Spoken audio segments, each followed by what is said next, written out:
ഈ അടുത്ത് പറഞ്ഞെങ്ങനെ വെച്ചാൽ ഞാനിനി വിളിച്ചൊന്നുമില്ല, പെട്ടെന്ന് കോള് മാറിയിട്ട് എനിക്ക് വന്നു. അപ്പം ഞാൻ ആദർശമായിട്ട് ഞാൻ കാത്തിരിക്കുകയായിരുന്നു, പിന്നെയും പാര വെച്ചില്ലേ എന്ന് വെച്ചു. അയ്യോ എനിക്ക് വേറെ ഫോൺ വരുന്നത് കട്ട് ചെയ്തു.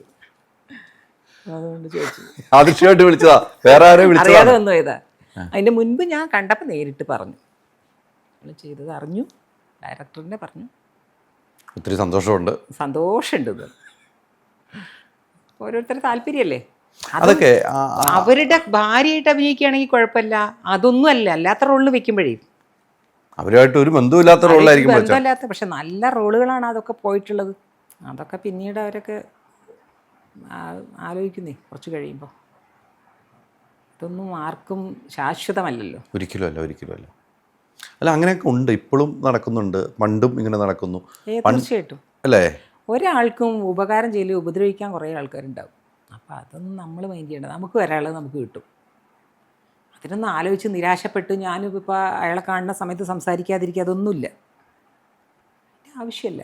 അത് അവരുടെ ഒരു നമ്മൾ സംസാരിക്കുമ്പോൾ ആ കുറ്റബോധം അദ്ദേഹത്തിന് വീണ്ടും വീണ്ടും ഉണ്ടായിക്കോളും. തീർച്ചയായിട്ടും നമ്മൾ മാറി കിടക്കുമ്പോൾ സന്തോഷമായിരിക്കും. എന്തിനാണത് പറയുന്നത്? നമ്മൾ അറിയുന്നുണ്ട് അറിയിക്കാന്നല്ല. അതെ നിങ്ങൾ ചെയ്യുന്ന അറിയുന്നുണ്ട്, അത്രേ ഉള്ളൂ.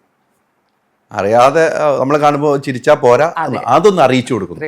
അത് നല്ല ഒരു തീരുമാനമാണ് കേട്ടോ. നമ്മൾ ആളുടെ പേര് പറഞ്ഞിട്ട് അദ്ദേഹത്തിന് മുമ്പിൽ പോയി നമ്മൾ ചിരിച്ച എന്തുണ്ട് വിശേഷം, ഇത് അറിഞ്ഞു എന്ന് പറയുമ്പോൾ അദ്ദേഹത്തിന് ഉണ്ടാകുന്ന ഒരു മനസ്സില് ഒരു എന്നോടത് ചെയ്തിട്ടില്ല എന്നൊക്കെ പറഞ്ഞാലും പുള്ളിക്ക് അറിയാലോ പുള്ളി ചെയ്യുന്നുണ്ടോ ഇല്ലേ എന്നുള്ളത്. അതെ അങ്ങനെ എത്ര പേരോട് ചെയ്തിട്ടുണ്ടോ.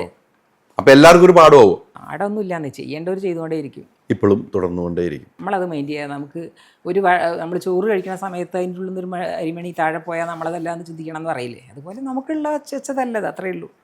അതിന് നമ്മൾ പരാതി പറഞ്ഞിട്ടോ ഒന്നും കാര്യമില്ല. ഈ പണ്ടൊക്കെ ഡബ്ബിംഗ് ഒക്കെ ചെന്നൈയിലേക്ക് പോകണം, അങ്ങനെയാണല്ലോ.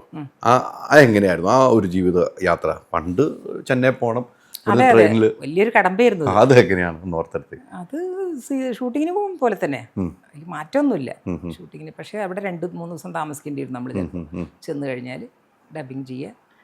അത് മദ്രാസിൽ മാത്രമല്ലേ ഉണ്ടായിരുന്നുള്ളൂ. ഇപ്പം തിരുവനന്തപുരത്തല്ലേ, തിരുവനന്തപുരത്ത്, എറണാകുളത്ത് എവിടെയൊക്കെ ഉണ്ട്. നമ്മുടെ വീട്ടിൻ്റെ എല്ലാം തൊട്ടടുത്തല്ലേ, മദ്രാസിലേ ഉണ്ടായിരുന്നുള്ളൂ. അപ്പോൾ എനിക്ക് ഞാൻ കേട്ടിട്ടുണ്ട്, മദ്രാസിലേക്ക് പോകാൻ വേണ്ടി ട്രെയിനിൽ ടിക്കറ്റ് ബുക്ക് ചെയ്യാൻ വേണ്ടി നിങ്ങൾക്ക് ഒക്കെ ടിക്കറ്റ് കിട്ടും. അന്ന് ഏജൻസി പോലെ ഇത്ര ആർട്ടിസ്റ്റുകൾക്ക് ടിക്കറ്റ്, എന്ത് ബുക്കിംഗ് ആയാലും നിങ്ങളുടെ ഡബ്ബിങ്ങിന്റെ സമയത്ത് ഒരാളെ ഏൽപ്പിച്ചാൽ ടിക്കറ്റ് കറക്റ്റ് അല്ലേ? അങ്ങനെയല്ലായിരുന്നു. ടിക്കറ്റ് കൊണ്ടുതരും, ഫോണില്ലല്ലോ. അവര് നമ്മളോട് പറയും അവിടെ ഇന്ന സ്ഥലത്ത് അവർ വെയിറ്റ് ചെയ്യുന്നുണ്ടാവും എന്ന് പറയും. അങ്ങനെ അവർ ടിക്കറ്റ് കൊണ്ടുവന്ന് കയ്യിൽ തരും. ആ യാത്ര ഭയങ്കര എൻജോയ് ചെയ്തിരുന്നു. രസമായിരുന്നു.